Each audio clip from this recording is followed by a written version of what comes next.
Legendary dad fixes kid's dead RTX 3070 with a capacitor from an old radio. Yeah, so on the Serbia Gaming Reddit forum, there was a post on there by someone called External Length 8877.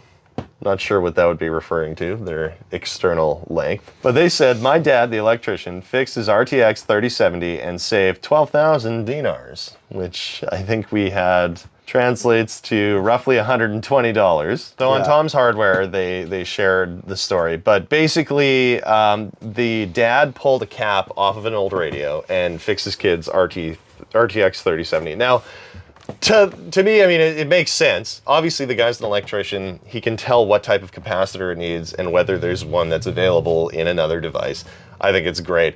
But it is on its face. I mean, it's kind of like one of those situations where as a kid, you'd be like, oh no, my expensive graphics card. And especially if you're, I don't know, in Serbia, if it's hard to get your hands on a 3070 or not.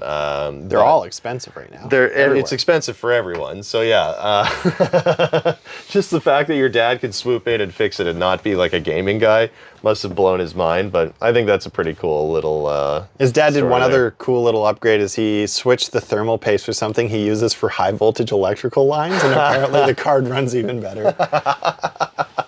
Like, this guy knows what he's doing, but you know what? A capacitor is a capacitor. Yeah. Right? If it has the correct capacity, it doesn't matter really the physical size. Yeah.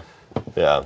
No, it's definitely... You'll love to see it. The picture of it's pretty funny. It's got this capacitor hanging out the side of it now. Yeah, but like it doesn't even look that crazy or out of place. No, exactly. It's totally fine. It just, you know, it's something that NVIDIA would be like, oh, absolutely not. But that's the sort of thing Ferrari would sue you over. Yeah, exactly. Ferrari would like destroy your livelihood and your family. You've defamed the look of our product. Oh God. Yeah, you know what? Or was it Lamborghini that got mad at Deadmau5 for putting the... I'm pretty sure it was Ferrari. It was Ferrari? Okay.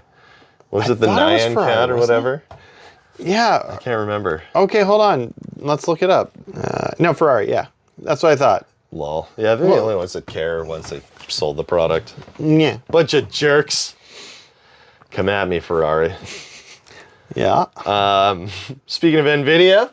Yeah. Jensen Huang has headed to Tokyo to celebrate 30 years of a Sega partnership that saved NVIDIA.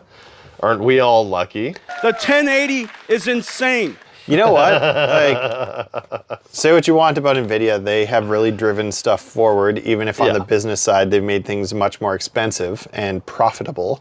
But nobody knew who NVIDIA was 7 years ago. Yeah. When I was buying NVIDIA shares, I was like, oh, I just noticed that more people have their GPUs. And now I'm just like... I've always liked NVIDIA. Actually, it's funny. When we were first into building like PCs back in like 2002 and 3 and all that. Yeah. I was a big ATI guy. I loved the Radeon series. I thought they were the coolest. In my mind, when I was first keyed into it, 9800 was the way to go. 9600 XT if you couldn't do it, or like the 9200 if you had only like $80 to buy a graphics card with.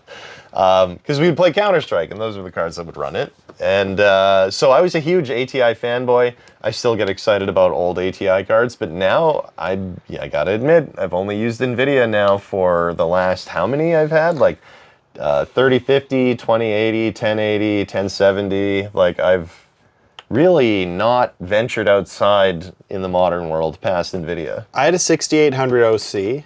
And I ended up moving on from it very quickly because the NVENC encoder. Oh? When you turn on video encoding on an NVIDIA card, it offloads it to a separate chip and doesn't impact your performance. Whereas on an AMD card, it noticeably hit my frame rate. And at the time, I was recording all of the F1 League that we were doing during COVID. And I'm like, why am I losing like 30% of my frame rate when I start recording? And then I find out that they didn't have the same. So I just...